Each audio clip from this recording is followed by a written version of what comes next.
tunnel vision. You give me tunnel vision. You give me tunnel vision. You give me tunnel vision. You give me tunnel vision. You give me tunnel vision. You give me tunnel vision. Thanks for waiting, everybody. We're back. It's going to be a TVT coming up next. Before we talk about that, man, what an inspirational series from Stats. Game 1 and Game 2, I thought he was dead. Yeah. Both times from the aggression that SHIN was throwing at him, both times Stats is barely able to hold on defensively and then win with a counterattack. And it's just really impressive how much he has improved since even the last season of GSL. This is a guy that coming back from military service was struggling for so long. Yeah. And finally, it seems like it's actually clicked, and Stats is back. I mean, it's so exciting. I can't believe it. It's crazy because in both those games, I was thinking, in each game separately, I was like, well, I've seen this before. This is going to end. Like, he's putting up his best fight, but Zerg has this. There's no way to stop Zerg. It's this far along in aggression and damage, and then he does it. He bounces back. In this matchup that we've got coming up next, it's going to be Cure versus Gumiho. These are two players that right now, if you're a student of Terran, you've got to be watching a lot of their games. They have very different approaches.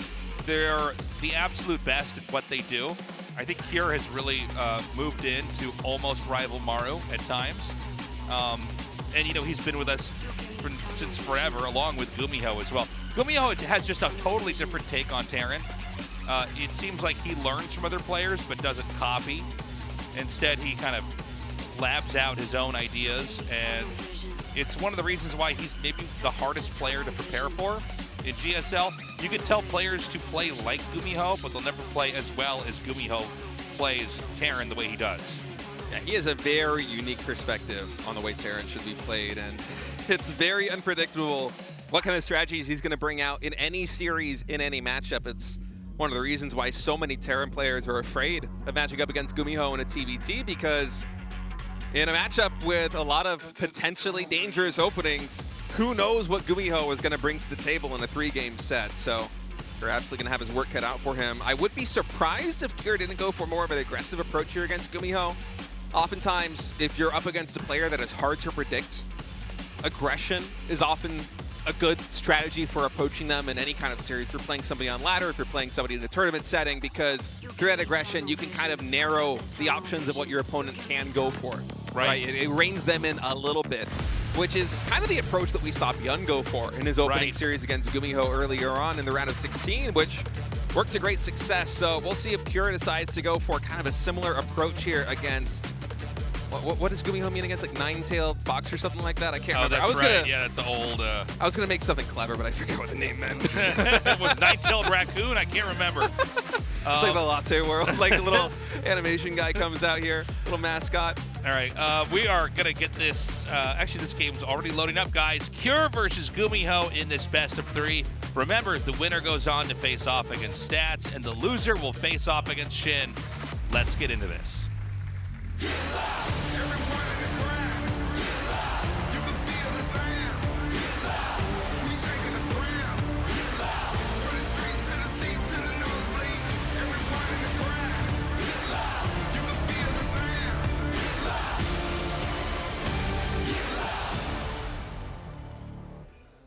Cure in the north, Gumiho in the south.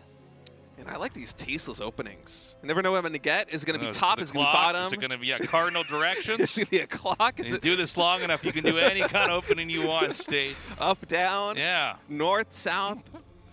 So we've got the barracks is... sorry, was that gas before barracks? No. I think they're literally completely lined up. I'm sorry. And, you know, TVT... It started out in StarCraft history as the longest matchup. Oh, didn't know StarCraft 2 was this fun. Now you know. Now you understand. It's been here for 13 years, man. You've been missing out. Got a lot of VODs to rewatch. So, historically, it was the longest matchup, and that was all the way in the pre-StarCraft Brood War to Brood War, and then and it seemed like it was getting longer and longer. And it's funny, when StarCraft 2 came out, it was also the longest matchup because everybody that was good played StarCraft 1. And so kind of copied that style. And I feel like with every passing year, TVT is getting shorter. People are really getting good at killing each other. There's I think it's got maybe the most complex mid-game It does feel that way. And where there's so many viable units and combinations, and then positional setups or traps you can create in a positional defense that I just find it a really fun matchup to cast, honestly. I think Interference Matrix on the Raven has made it a really interesting matchup, too. I'm Yeah. sure for a lot of people that play it, that don't make a lot of Ravens, they probably hate that with a burning passion. But for me as an observer coming in, just the complexity that adds to Siege Tank defense and Siege Tank pushes is so much fun to watch, especially with a lot of these very highly technical Siege Tank-centered all-ins that we will see on 2 bases in TBT, even on maps like Site Delta, for instance, or Oceanborn. It's really a big pleasure. And Cure is going to get really close. Oh, the grenade actually scoots a bit closer. But, I mean, Reapers are so fast. Yeah. I don't think as fast as a Reaper is another Reaper. Oh, and it actually gets hooked on that ledge and slowed down slightly.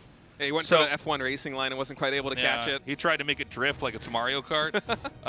So that Reaper's going to get away and heal up. But mirrored setups on both sides, at least for now. Oh, he's going to try to run around, and I think Gumiho's going to get the intercept. Wow, Cure with lightning fast reactions, by the way. That is insane. If he was like a couple game ticks slower than that, that Reaper's probably dead. My goodness.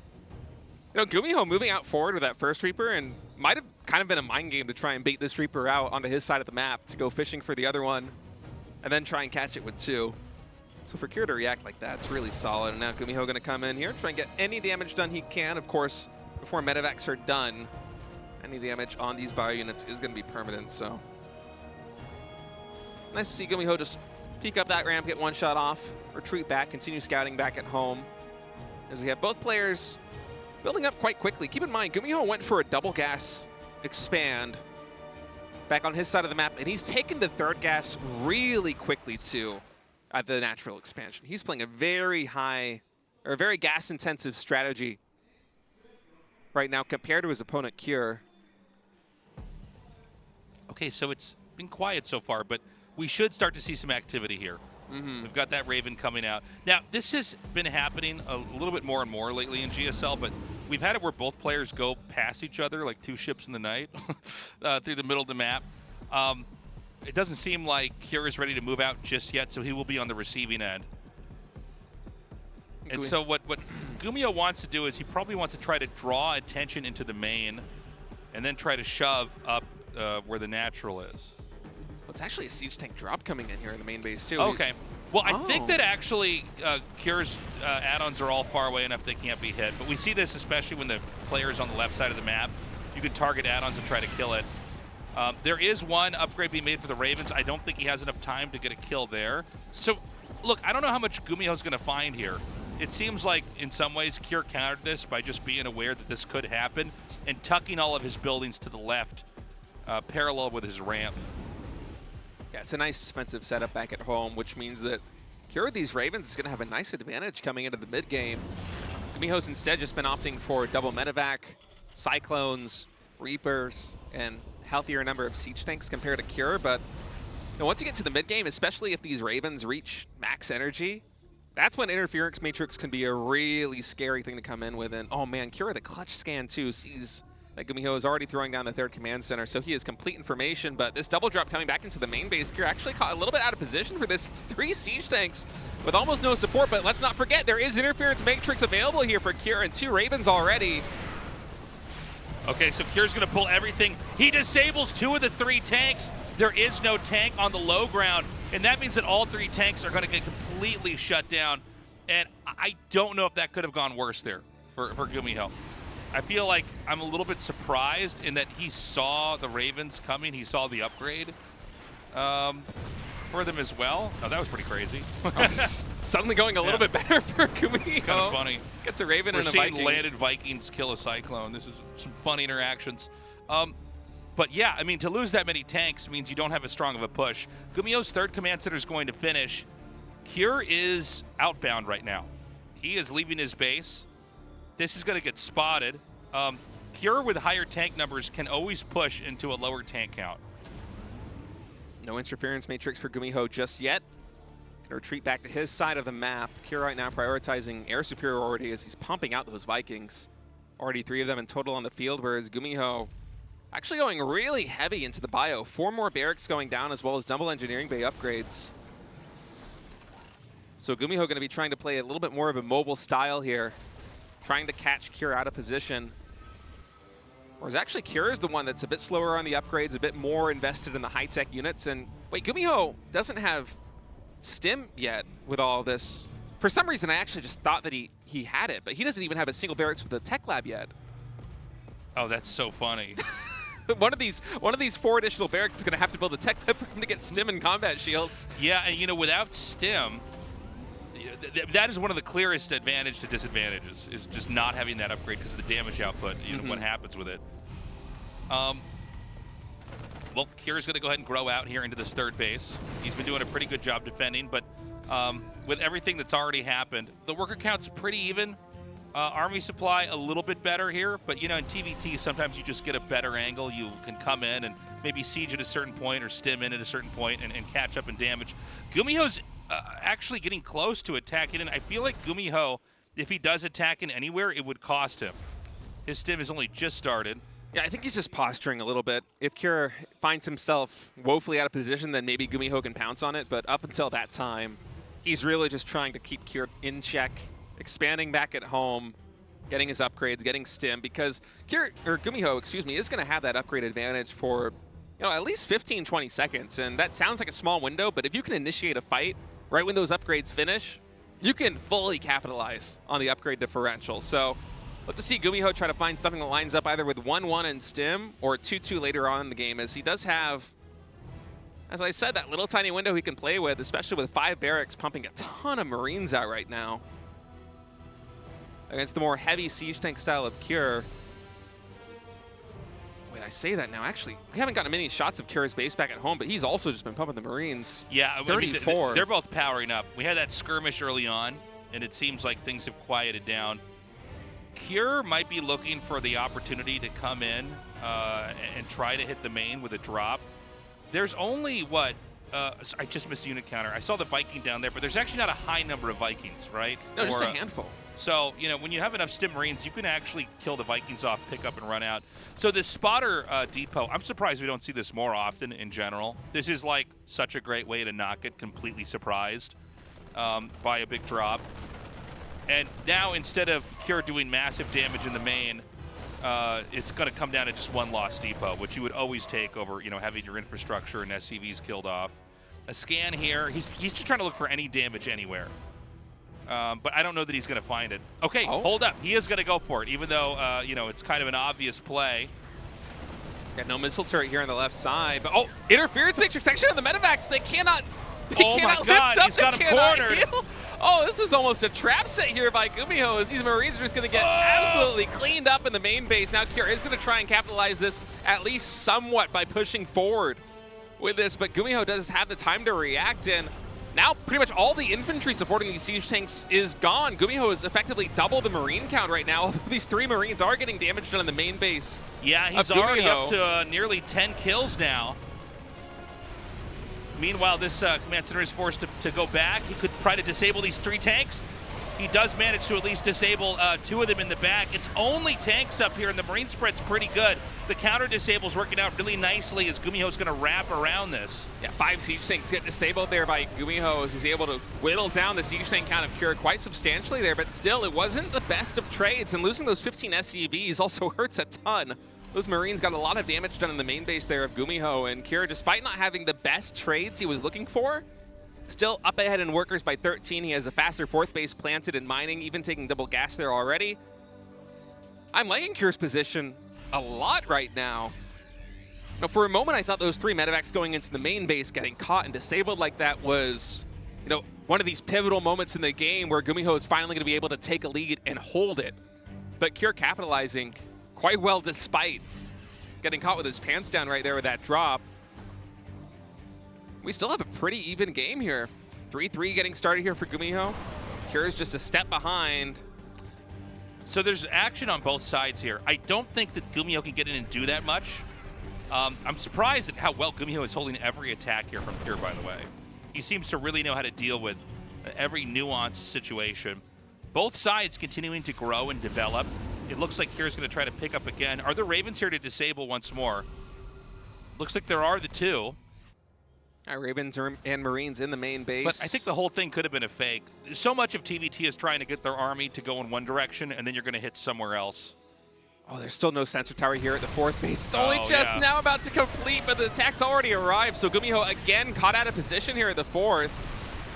That's a planetary. It cannot lift. Raven's going to come in on the left side. Only gets to disable one siege tank, and they get picked out. Now zoned away. Oh, the Marines are a little bit out of position here, so the tanks are going to take a lot of damage. Gumiho's going to just thrash his way to the top.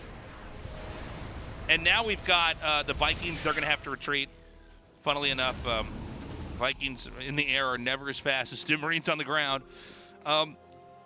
So they can catch up and do more damage. Another drop in over here. You know what's crazy about this is we're seeing these huge exchanges, but every time I go back and glance at the supply, everything is almost the same. There is a slight worker lead here for Cure, which is not too shocking since, you know, Gumiho is the one being attacked. Whenever that happens, usually a couple workers are picked off, but Gumiho still has decent sustain. And Gumiho still with a good number of Ravens alive and well too. And actually, Cure coming in here, just going to drop on top of this siege tank and try and get some more damage done. You can see he's prioritizing the economy of his opponent as opposed to the army. Even getting a medevac right there, I think. Yeah, gets a kill with a full medevac. The starport units here for Gumiho are pretty much non-existent. It's just the 3 Ravens and 2 medevacs on the field, whereas Cure is working with 3 starport right now. He might even be making a 4th one.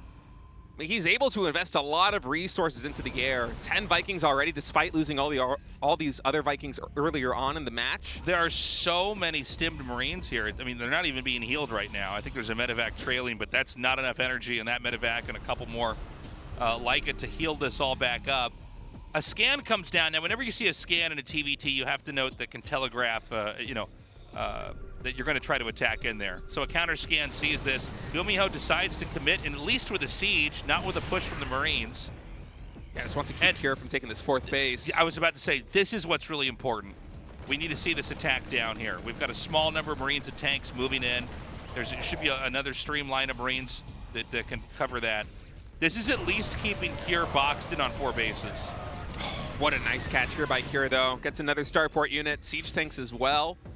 As Gumiho's just been so set back in terms of composition. It's basically just 10 tanks and what, like 64 Marines we have on screen right now.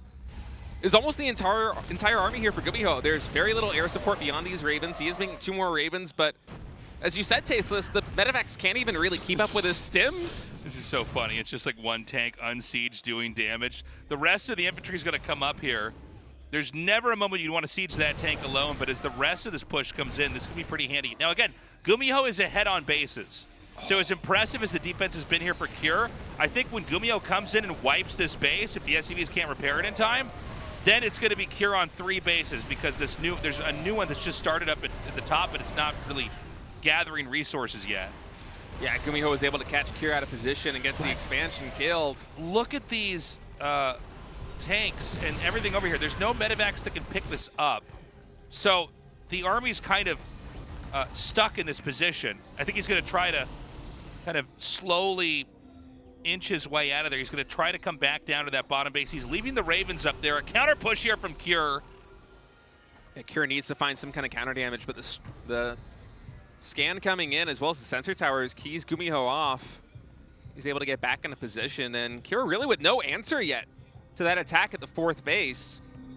Now, he did expand back to the 12 o'clock position, so he's not too far behind economically, but Gumiho mining from 5 full bases just needs to defend right now, or potentially catch Cure in an unfortunate position as he's building a pretty substantial bank on max, 2,000 minerals in total. And he is keenly aware of where Cure is maneuvering. Yeah, I even like the sacrificial tank. Just set one up to try to bait out the disable. Now, here is where we might see Cure actually pounce in. So Gumiho is constantly having to sacrifice tanks and inch his way back to slow the push down here from Cure. Meanwhile, another attack over here at 12. Now, look at this. If you watch the map, you can appreciate how much more Gumiho actually has. But Cure may have this kind of sledgehammer attack that could wipe everything out. Not too different than what we saw from Stats versus Shin. Yeah, Gumiho just needs to defend right now. He's going to lift up this base, pulling the SCVs too. Just needs to try and find some damage. 4 disables coming in on the siege tanks. Even the 5th one getting disabled, but this is still going to be a big win here for Cure. Keep in mind, though, Gumiho does have a really substantial bank back at home, 2,000 minerals in total, so if he can remax out an army that can defeat this thing here from Cure, then he can hold on. Cure did lose that third base, so he's not quite in an all-in position, but economically he's really struggling back at home. He needs to get some more damage done. Yeah, a lot of Raven energy was spent back there. Hold on, there's going to be almost a 180-degree attack here. The tanks are going to end siege as Gumiho dive back in. More barracks are being made. It is still 3 bases for Cure here. Cure is just going to be relying on that new base. It looks like the 2 command centers that were being remade don't have SCVs at them. So, you know, it's a little bit easier for Gumiho to make things happen with these floating command centers and get creative. And Gumiho's basically going for a base trade right now with this counterattack. He recognizes he cannot deal with the death ball of army in front of him. Armor shredding missile coming down, but with the siege tanks, he can't really capitalize on it. Yeah, he's going to try to stay back here. We've got more medevacs coming in here to help heal up. Cure has now forced Gumiho onto 3 bases. I'm a bit surprised by the extra barracks at that currently at the 3rd base here for Gumiho. Yeah, it is surprising. I don't feel like what the rationale was. It almost seemed like kind of a weird, impulsive thing to make because he's very low on income now, and I can't imagine he's going to be able to take advantage of those. The tanks are going to come out here from Cure. They're going to try to hit from the outside. I mean, this army here for Cure, lodged in between the natural and the 3rd base of Gumiho, is just going to be so difficult to get out of here. The Ravens, Medevacs, and Vikings are lending so much support to these siege tanks. You know, Cure might actually have this. He might actually be able to do this with these tanks coming up here. Now, the fact that he's cut off things coming out of the main from the base above this is huge. Hold on, here we go. Big surround coming in from all sides as Gumiho's trying to mitigate the splash damage of these siege tanks. He needs a really big win here if he wants to come back in this game. And I mean, that's a big pickoff, getting all of those tanks, but the remax from Cure is just absolutely massive moving cross map right now. Okay, so he's going to pick up and try to drop this base that was just scanned over there. That's going to cause Cure to pull back with the rest of his army. He doesn't want to be overexposed on the map.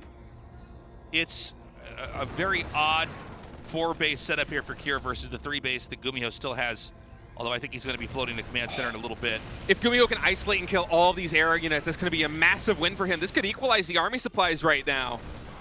Gumiho once again pushing into this 9 o'clock position, going to try and get some damage done. Disable's coming on the siege tanks. Is Cure going to fully push in on this one? I think he will.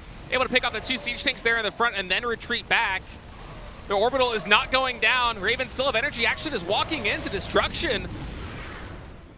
You can tell how hectic this game is. Cure's going for another counterattack here in the 3rd base. Marines are coming in to reinforce. Yeah, there is no medevac here. Oh man, he got a little bit too close to that planetary to completely wiped out that little squad of Marines. I can't believe how close this game has gotten again. It seems like Cure, he doesn't seem to have the army, but if he can just barely stabilize. Oh, he's getting caught out of position again. Gumiho coming in, taking a pretty favorable engagement right here. That siege tank is getting so much work done with +3 on those Marines. So much splash damage coming in. And this is a position that Cure has to defend. Now, armor shredding missile is coming out. Only gets a small number of those Marines. More medevac support here for Gumiho. It's going to take this fight. Retreating back, 55 army supply to 53. Almost completely deadlocked. Cure is taking a 5th base, so overall the mining is advantageous here for Cure. He does have 11 more SCVs as well. So Cure right now has Gumiho on the run. He's got more bases. There may have been a couple moments where Gumiho slightly overextended.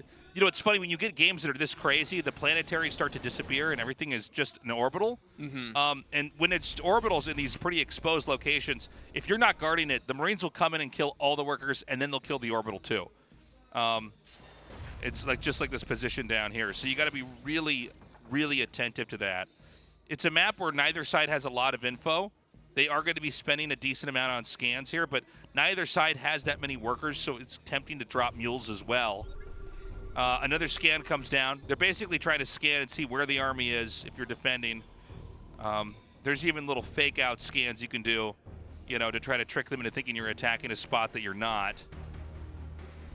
Cure still with 14 more workers in total than Gumiho. He's slowly macroing up a bigger army than his opponent. Those army supplies that were deadlocked a moment ago, now 16 in advantage of Cure, and it's a pretty refined army too. He has 5 Ravens in total, accumulating energy all of this time.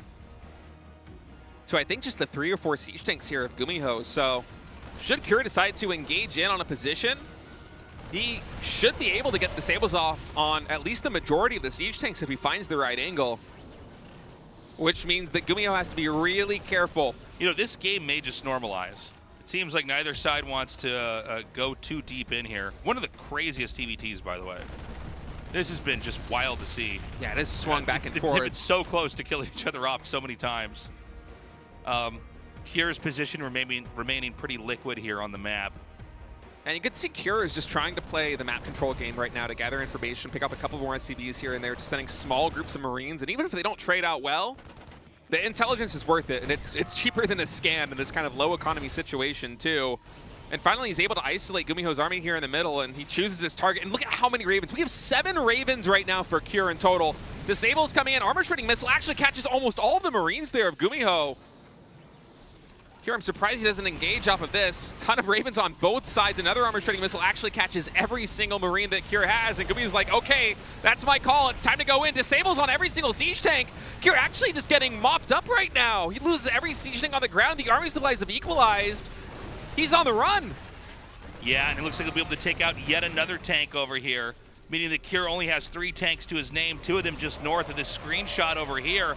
That means the push from Gumiho from the south could come in here, and the Marines from Cure can't possibly hold on with those disables. Maybe they can. Yeah, now it's Cure's turn to disable all of the siege tanks. Gumiho with a line siege tank formation, thought he might be able to hold on, but Cure with the disables just barely has enough to dismiss the army from his front door. A couple more disables, and these siege tanks also here on the front line are just going to get cleaned up easily. Even siege tanks getting pulled in to try and repair, get any value he can, but at this point, Cure is pulled too far ahead. I think finally he's been able to break Gumiho's back. I mean, what a crazy game. Yeah, I think Cure wins now. It's crazy because it seemed like just, 10 seconds ago, maybe Gumiho was going to come in there and slam it. But I guess what Cure understood is that he just needs to pocket the disables to the moment where the Marines are going to be deep in enough that he can then have his counterplay in. And from here, he slid down through the bottom and wiped that out. Not that this is a high resource space we're looking at here now, but now this space is being driven away. Yeah, Cure just continuing to push forward, doubling the army supply of Gumiho.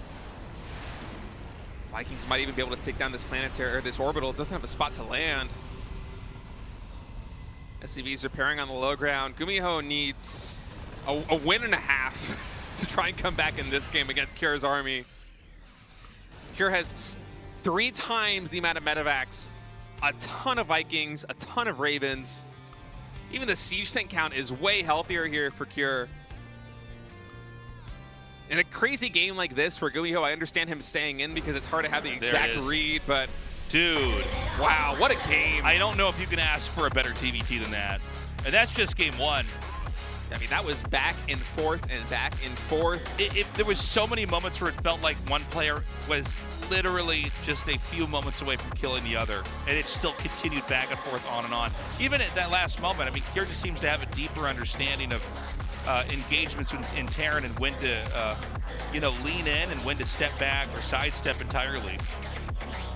I mean, it's insane to me that halfway through that game we completely equalized an army supply after all the engagements. And it kind of slowed down. I'm like, well, this just might go on for, another 20 minutes. I mean, Cure had that 1 extra command center and maybe a dozen more SCVs, and that was what really pulled him up by his bootstraps, as he was able to macro his way out of that situation, whereas Gumiho couldn't. But that was a game that either player could have won, I think. Just 1 or 2 more things go their way, and that's going to be a victory. So really exciting match number 1 right there on site Delta. Oceanborn is going to be map number 2. Cure only 1 game win away from going to the winner's match to face off against Stats of all people. Gumiho, should he lose this map, will fall to the elimination match against SHIN. So I started this a little bit too early. The countdown is still going on. Bear with me. Dude, I cannot wait to go into this next one, man. It's going to be so fun. Cure Gumiho, crazy TVT. Let's get this thing going to game 2.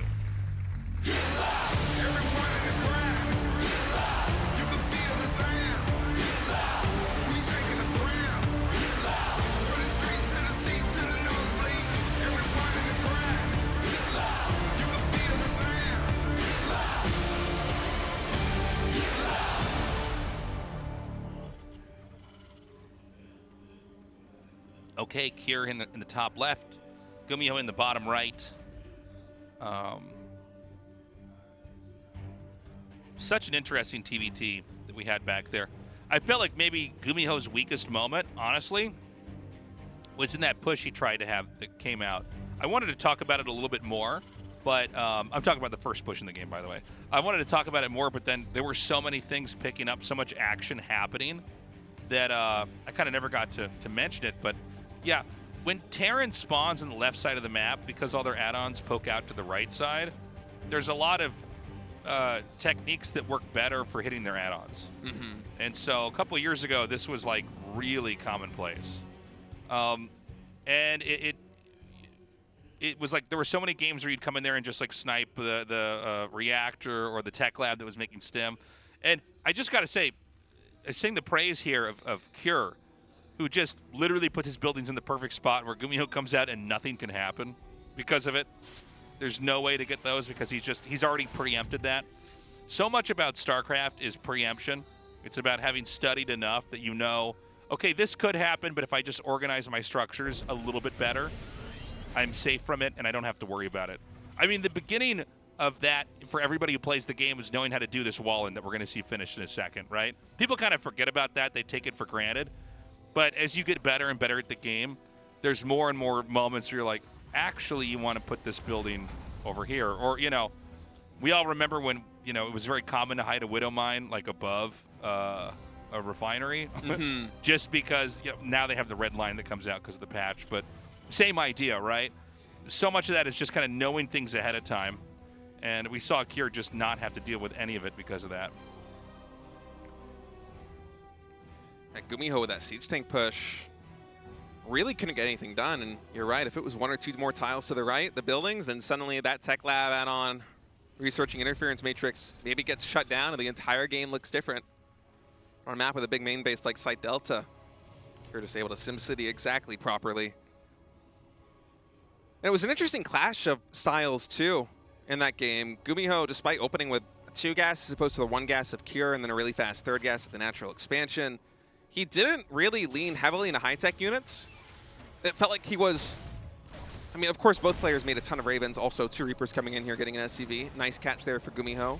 Nice catch by our observer. We're going to follow that all the way up to the top. Follow that into the next map, maybe. But Cure just playing a really almost Sky Terran style army. Of course, he did have a substantial force on the ground, but he was investing into things that Gumiho wasn't. He was making a lot of Vikings.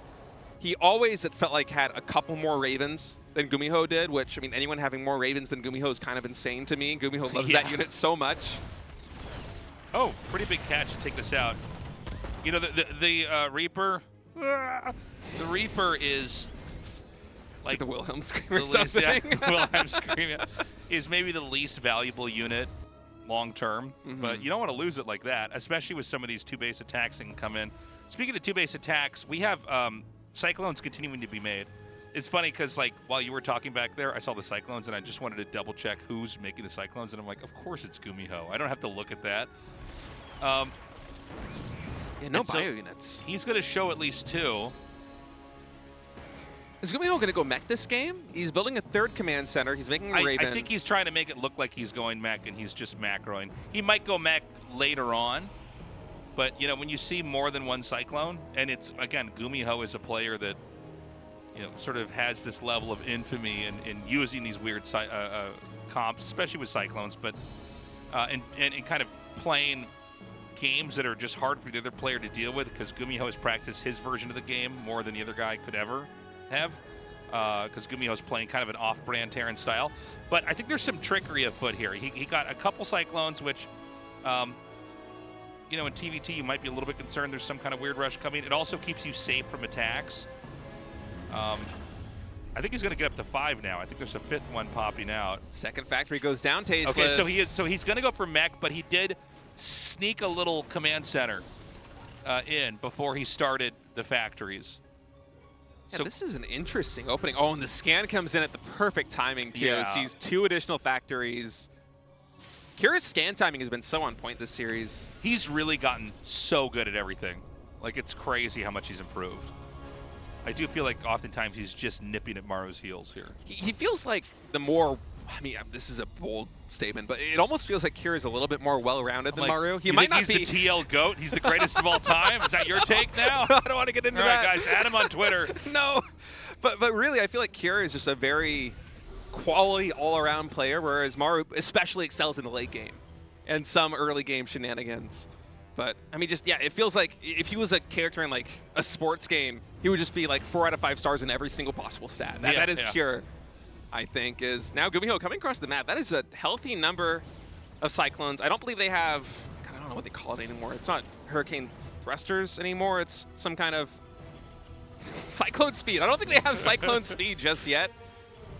But that is 9 Cyclones out on the map already. It's 3 Double Ravens. armories. Like, did he just kind of go for a couple disables and try to shove here? I think he could. There's only 4 siege tanks out, so if he has Interference Matrix, I mean, 9 Cyclones beat 12 Marines, especially before they have Stim. It's a nice line, a nice arc of siege tanks that Kira has, but can he actually hold on if Gumiho comes in? I think it'd be pretty close. It's a little bit hard to read given that, we are in the new patch. The Cyclone has been reworked slightly in the way that it engages in fights. But Gumiho deciding not to push in, instead just posturing outside of the natural expansion, perhaps deciding it's not worth trying to work his way in. And especially as a mech player, you kind of play, you have to kind of approach the game like a Protoss would. You don't want to lose your key units. No, if you lose a couple of units, they can't be replenished quickly or easily. I mean, one thing that's nice for Terran is, you can remake medevacs and Marines and even Marauders pretty easily, right? But the mech units take so long to make. Now, because there are Vikings here, I feel like it's harder to make anything happen with the Ravens. Gumiho might want to back up. Gumiho, by the way, also taking a 4th base. It's not very often you see one player going mech and also expanding quicker than the other. Usually it's the reverse role. It's the guy who's got bio and he's sort of much more mobile and able to make it work. Versus the mech player that's sort of defending and reaching out. But again, the Cyclone style, it kind of changes the way that we understand and look at mech because they are such quick units. Yeah, Battle Mech really does change the dynamic of mech TVT, and even in TVP and TVZ, although it's not quite as common given the changes coming in. And Kier, once again, kind of mirroring the way that he developed in the previous game, throwing down 2 additional starports. So he will be making more Vikings, more Ravens. And that's a little bit scary here for Gumiho, because Gumiho isn't really committing heavily into the air, but he still is making Vikings. If Gumiho continues to invest his resources into Vikings count, but he's making them 2 at a time, and Kira's making them 4, maybe even 5 or 6 at a time, then suddenly that investment is not going to pay off. Yep. Unless you're able to somehow mix in Thors or something, which is some super late game mech stuff. You're not going to really be able to get a good window there as Gumiho, if Kira has complete air superiority. So we'll see exactly how this one develops. Gumiho did scan. He did see the additional Stargates in the main base there of Kira. Kira is now throwing down Armory. He's getting, ballistics right now on Liberator range. And the Fusion Core is done. Another additional command center coming down here for Gumiho. So Kira is basically going very heavily into Sky Terran here against the meching Gumiho, and Thors are going to be the answer, so that is the adjustment coming through. It's funny what a slower game this is. We're almost at 10 minutes. We barely had either side touch each other. But again, when you're going mech, it requires caution on both sides. The Terran, if they overextend, they're going to get obliterated by splash damage. And of course, if the, and that's the Bio Terran. If the mech Terran comes out too early, they're going to lose too many mech units and they're never going to catch up, and the Bio player takes the whole map. Yeah, and current mech isn't like mech was in Wings of Liberty, Heart of the Swarm. I mean, with Cyclones, their mobility, if you throw away your complete army here as Cure, then suddenly you're in a big trouble, because those Cyclones can move cross maps so quickly and get so much damage done. We just have both players kind of playing a little bit timidly here, and that's why Cure is going into effectively Sky Terran. He's building a ton of Liberators right now with range. He's investing into their upgrades because he knows that just pure bio isn't going to beat the army that Gumiho is beating on the ground. Actually, Liberators 6 at a time right now, Tasteless. So many libs coming out. Another starport lands on a reactor. And I haven't actually casted a game quite like this with Thors against what is eventually going to be Mass Liberator. And I'm not really sure how it's going to shape up. So we've got some movement here. Note that both players, excuse me, are maxed out. So we're going to have some roaming. 8 Liberators in production. This is going to be pretty scary when the Liberators come into play, because that's going to give Cure a way to come in and do cause a lot of problems over here for Cure. I like the Hellions. I wish you would actually right-click these within range of more of the SCVs of the minerals, but I guess it's kind of a set and forget. Mm-hmm. At this stage of the game, I think you just kind of try to cause a headache and then move on to the next thing. Right. Put a tiny fire there and just try to wait for them to put it out. I mean, both sides are continuing to expand out. The only available expansions that haven't been taken are the top right 2 corners and the bottom left 2 corners. Yeah, Gumiho right now building 5 more command centers, so coming down the line here in a couple of minutes, he should be able to throw away some of these SCVs and build a much more efficient army, much more supply intensive. But now the Liberator is coming through. So many liberated ranges right there at that 3rd and 4th. And this is the kind of junction in the map that is going to be incredibly difficult for Gumiho to breach. And also these siege tanks, I mean, they're going to have such a hard time getting out of positions like this one. Just getting decimated right there in the front line. There are so many Liberators right now for Cure. And only 3 Cyclones, or not Cyclones, excuse me, Thors here on the front line for Gumiho. I don't know, as Gumiho, how you actually breach this position against more than a dozen Libs. I mean, they don't have the same range that they did in the previous patch. It's been reduced, but still, it's enough to cause so many headaches. And the Viking count is substantial here, too. Our armor shredding missile coming in right now. Those Thors going to see if they can get some salvos fired. Of course, with armor shredding missile and some of their attacks, they can get a lot of damage done, but the Liberators just pack such a big punch. Yeah, and the thing about the mech armies, it's not that fast, right? It's not a thing you could stim and run away from. And with this many Liberators, I mean, if you get, a bit of a log jam going where you can't quite get out of a spot, you get stuck on each other trying to move away, you get just beaten down. Yeah, Gumiho's not making any more siege tanks, by the way. I think he's happy just to kind of trade these units out for whatever value he can and remax on Thors and Cyclones, because that's really going to be his answer to the army in the sky. But I don't know if that's really going to play. I mean, I guess with the difference in range right now on the Liberators, the Thors can take trades like this if they don't go too far forward. One of them does get picked off, but a lot of Liberators do go down. Yeah, not bad by Gumiho. Maybe this interaction now in the new patch is favorable for the Thor player. I don't think I've actually seen it play out like this quite before. I was thinking the same thing. I'm not used to seeing these types of interactions here. But he's starting to edge in.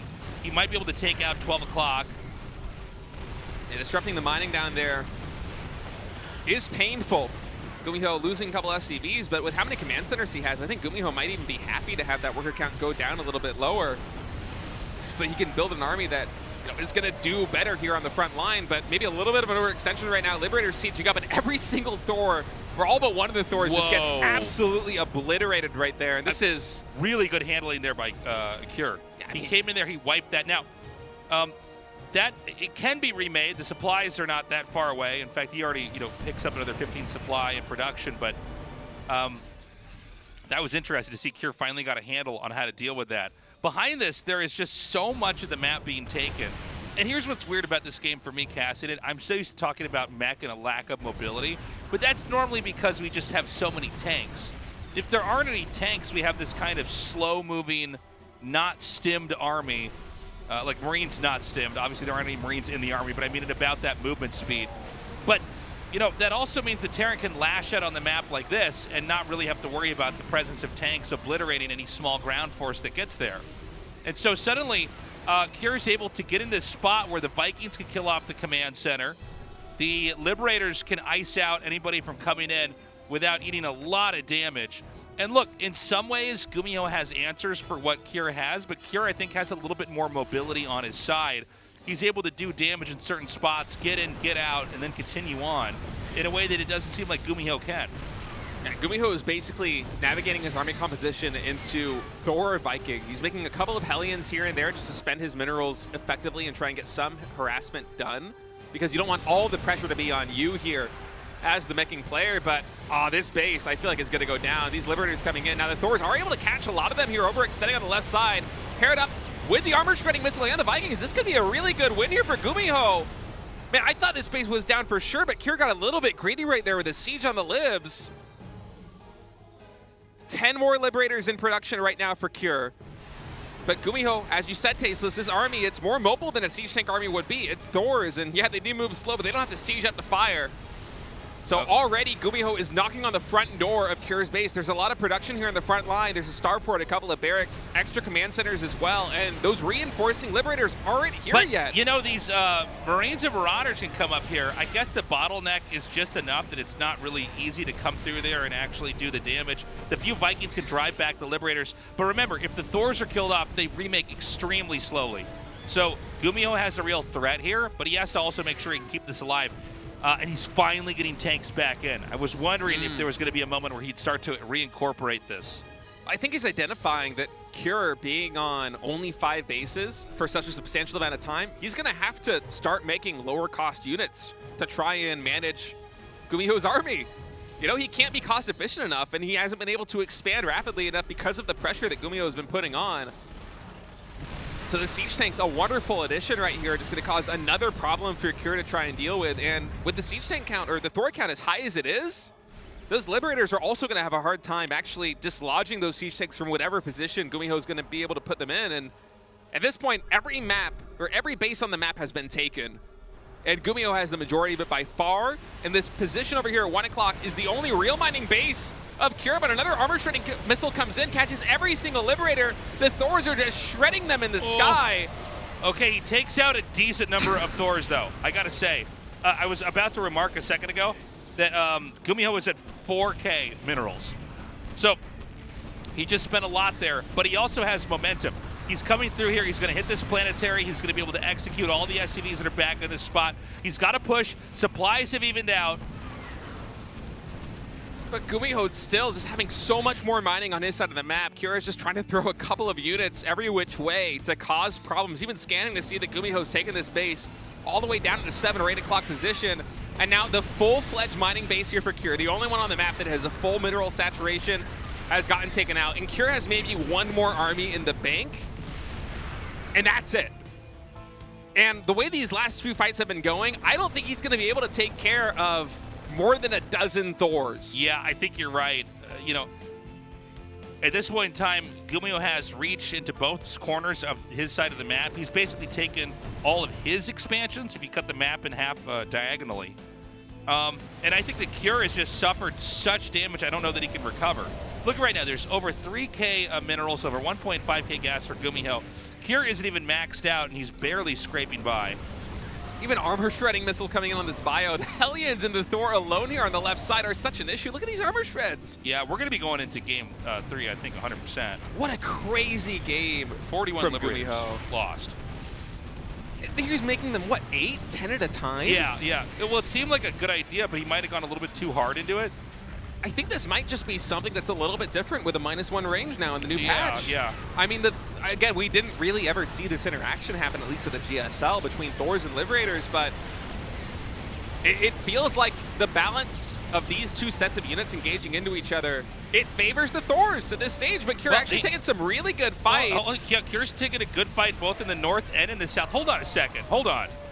Like, we have to pause the game. I'm like, everybody stop. Everybody stop. What's going on here? Okay. Supplies are fairly even. Actually, Gumiho's down, but he has a lot of minerals. He has no gas. He has 2 Thors, 2 tanks, and 2 Ravens in total on the map. So, but he has the map. Gumiho has the map, so he can drink up those resources pretty quickly. Can Cure have a counterpunch that is good enough that he can wipe out, let's say, the top or maybe the bottom center?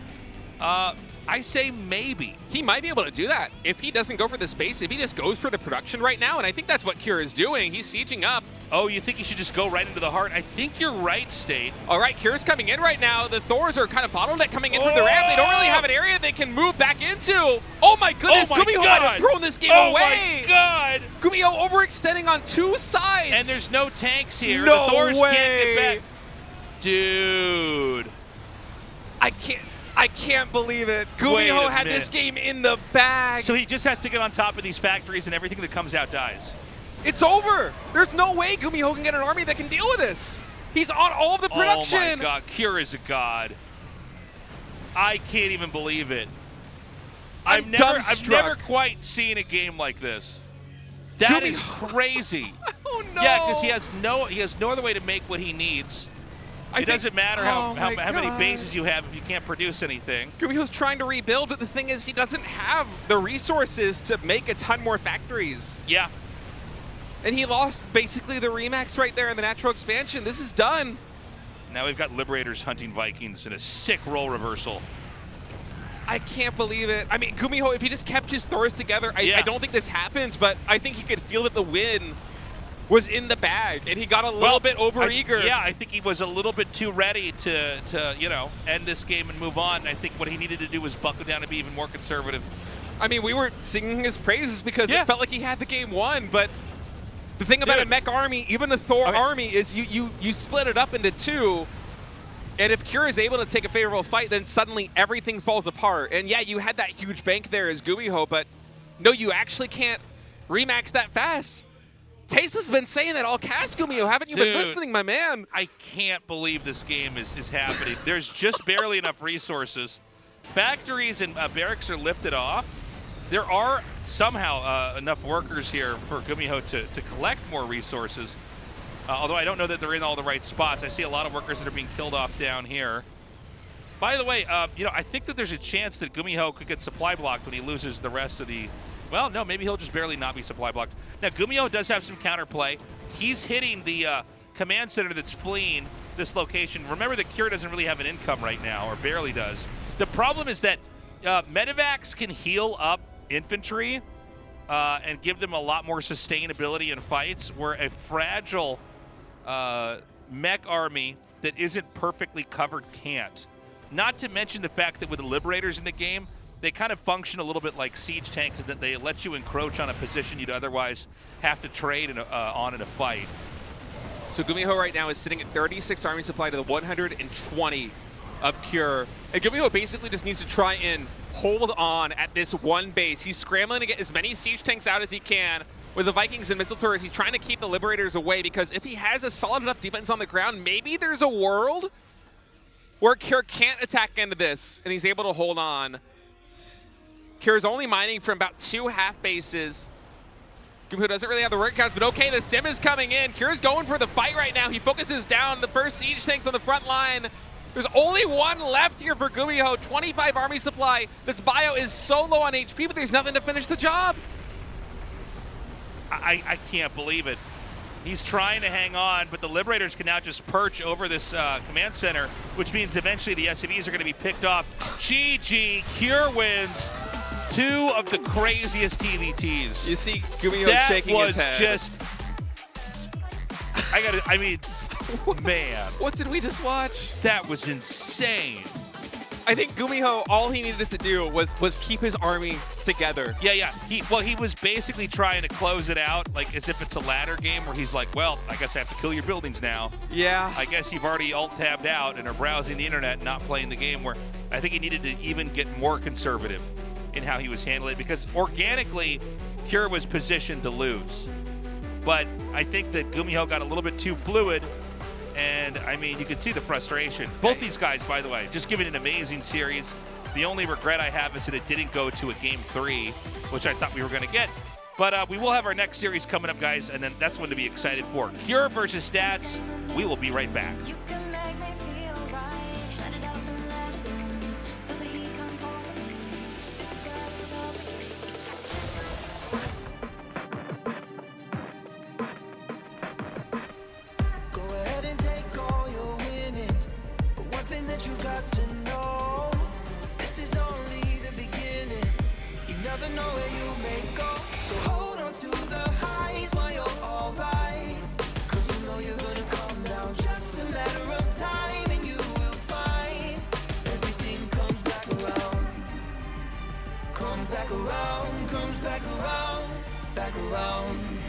Comes back around.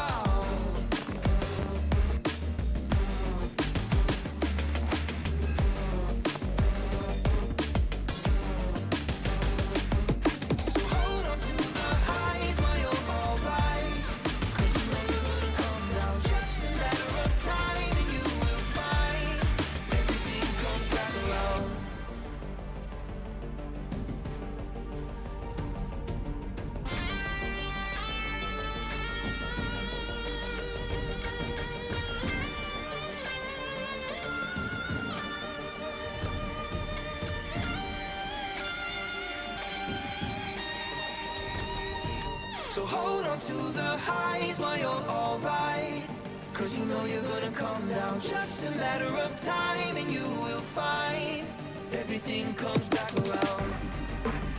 Comes back around, comes back around, back around. Comes back around, comes back around.